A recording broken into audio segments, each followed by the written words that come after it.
നമുക്കറിയാം India China അതിർത്തിയിൽ നിരവധി തർക്കങ്ങൾ നിലനിൽക്കുന്ന ഒരു പശ്ചാത്തലമുണ്ട്. ഇത് പരിഹാരം കാണുന്നതിനായുള്ള പ്രത്യേക പ്രതിനിധികളുടെ ചർച്ചയിൽ പങ്കെടുക്കാൻ ദേശീയ സുരക്ഷാ ഉപദേഷ്ടാവ് അജിത് ഡോവൽ ചൈനയിലേക്ക് പോകുന്നത് ഒരു പ്രധാനപ്പെട്ട സംഭവ വികാസമാണ്. ഡോവലിനെ സംബന്ധിച്ചിടത്തോളം നിരവധി മിഷൻസ് വളരെ വിജയകരമായി നടപ്പിലാക്കിയ ഒരാൾ കൂടിയാണ്. ചൈനീസ് വിദേശകാര്യമന്ത്രി വാങ് യിയുമായി ഡോവൽ കൂടിക്കാഴ്ച നടത്തുമെന്നാണ് ഇപ്പോൾ വിവരങ്ങൾ പുറത്തുവരുന്നത്. മറ്റന്നാളാണ് ഇരുവരും തമ്മിലുള്ള നിർണായകമായ സമാധാന ചർച്ചകൾ നടക്കുക എന്നും ദേശീയ മാധ്യമങ്ങൾ റിപ്പോർട്ട് ചെയ്യുകയാണ്.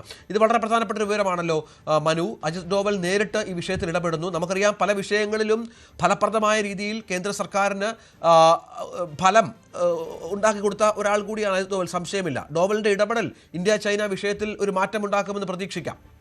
രഞ്ജിത്ത്, അത് വളരെ പ്രധാനമായ കാര്യമാണ്. കാരണം ഇന്ത്യയാണ് ഇത്തവണ ഈ 2026 ബ്രിക്സ് ഉച്ചകോടിയുടെ അധ്യക്ഷ പദവി വഹിക്കുന്നത്. സ്വാഭാവികമായും സെപ്റ്റംബർ 12, 13 തീയതികളിൽ ബ്രിക്സ് ഉച്ചകോടി നടക്കുകയാണ്. ചൈനീസ് ഭരണാധികാരി സ്വാഭാവികമായും ഈ യോഗത്തിൽ പങ്കെടുക്കും എന്നാണ് നമ്മൾ ഉറ്റുനോക്കുന്നത്. അപ്പോൾ ഇന്ത്യ ചൈന ബന്ധം കൂടുതൽ ഊഷ്മളമാകണം, അത് കൂടുതൽ ദൃഢപ്പെടണം എന്നൊരു ആഗ്രഹം ഇരു രാജ്യങ്ങളും മുന്നോട്ട് വെച്ചിട്ടുണ്ട്. നേരത്തെ പ്രധാനമന്ത്രി നരേന്ദ്രമോദി തന്നെ ചൈനീസ് പ്രീമിയറുമായി മറ്റ് അന്താരാഷ്ട്ര യോഗങ്ങൾക്ക് ഇടയിൽ കൂടെ ചില ചർച്ചകളൊക്കെ നടത്തുകയും ചെയ്തിട്ടുണ്ട്. മാത്രമല്ല, ഇന്ത്യ ചൈനയുടെ പ്രശ്നത്തിലെ ഏറ്റവും സങ്കീർണമായ കാര്യം 3500 അല്ലെങ്കിൽ 3488 കിലോമീറ്റർ ദൈർഘ്യം വരുന്ന ഒരു അതിർത്തി പ്രദേശത്തെ അരുണാചലുമായി ബന്ധപ്പെട്ട അതിർത്തി പ്രദേശത്തെ ചൊല്ലിയുള്ള ഒരു തർക്കമാണ് നിലനിൽക്കുന്നത്. 2020 മുതൽ 2024 വരെ ഇന്ത്യ ചൈന ബന്ധത്തെ അത് ബാധിക്കുകയും പിന്നീട് അവിടെ നിന്ന് ചർച്ചകൾ ആരംഭിക്കുകയും അങ്ങനെയാണ് നമ്മൾ 36ാമത്തെ വർക്കിംഗ് മെക്കാനിസം ഗ്രൂപ്പിൻ്റെ മീറ്റിംഗ് ചേരുകയും ഒക്കെ ചെയ്തത്. അന്ന് അജിത് ഡോവൽ തന്നെയാണ് അതിന് നേതൃത്വം കൊടുത്തത്. ഇപ്പോഴിതാ ഈ സ്പെഷ്യൽ റെപ്രസെൻറ്റേറ്റീവ് മീറ്റിംഗ് എന്ന തരത്തിൽ 25ാമത്തെ സ്പെഷ്യൽ റെപ്രസെൻറ്റേറ്റീവ് മീറ്റിംഗ് ആണ് ഡോവൽ എത്തുന്നത്.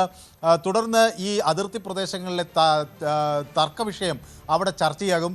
ഇന്ത്യ ഒരു കാര്യം പറയുന്നു, ഇന്ത്യ ചൈന ബന്ധം സുഗമമാകണമെങ്കിൽ ഈ അതിർത്തി പ്രദേശത്തെ തർക്കം അവസാനിക്കണം. അരുണാചൽ പ്രദേശ് ഇന്ത്യയുടെ അവിഭാജ്യ ഘടകമാണ്.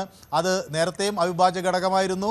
1972 വരെ നോർത്ത് ഈസ്റ്റ് ഫ്രോണ്ടിയർ ഏജൻസി എന്ന തരത്തിൽ, പിന്നീട് 82 ഒരു പൂർണ്ണ സംസ്ഥാനം എന്ന നിലയിൽ എക്കാലത്തും ഇന്ത്യയുടെ ഒരു അവിഭാജ്യ ഘടകമാണ് അരുണാചൽ പ്രദേശ്. ആ കാര്യത്തിൽ ഇന്ത്യക്ക് ഒരു തരത്തിലും പിന്നോട്ട് പോകാനില്ല. ആ അതിർത്തി തർക്കം ഇന്ത്യയുടെ ആ നിലപാട് അംഗീകരിക്കുമ്പോഴാണ് ഇരു രാജ്യങ്ങളും തമ്മിലുള്ള ഒരു സഹായം അല്ലെങ്കിൽ പരസ്പര ധാരണയൊക്കെ ശക്തിപ്പെടുക എന്നാണ് വ്യക്തമാകുന്നത്. ഏതായാലും ഈ ഷാങ്ഹായ് കോർപ്പറേഷൻ ഓർഗനൈസേഷൻ മീറ്റിങ്ങിൻ്റെ ഭാഗമായും ഈ വിഷയം ചർച്ചയ്ക്ക് വന്നിരുന്നു.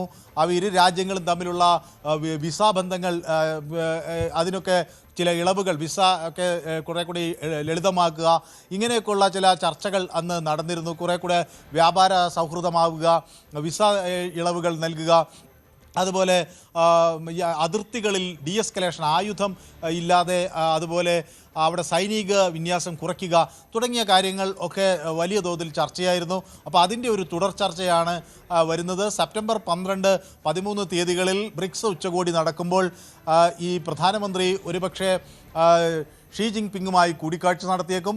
അപ്പോൾ വരുന്ന ആ വിഷയങ്ങൾക്ക് മുന്നോടിയായാണ് ഈ ചർച്ചകൾ എന്നത് വേണം കണക്കിലാക്കാൻ. തീർച്ചയായും അതാണ് സാഹചര്യം. ഏതായാലും പ്രധാനപ്പെട്ട ചർച്ചയാണ്. ചൊവ്വാഴ്ചയാണ് ചർച്ച വിളിച്ചിരിക്കുന്നത്. കൂടുതൽ വാർത്തകൾക്ക് News 18 Keralam YouTube channel subscribe ചെയ്യുക.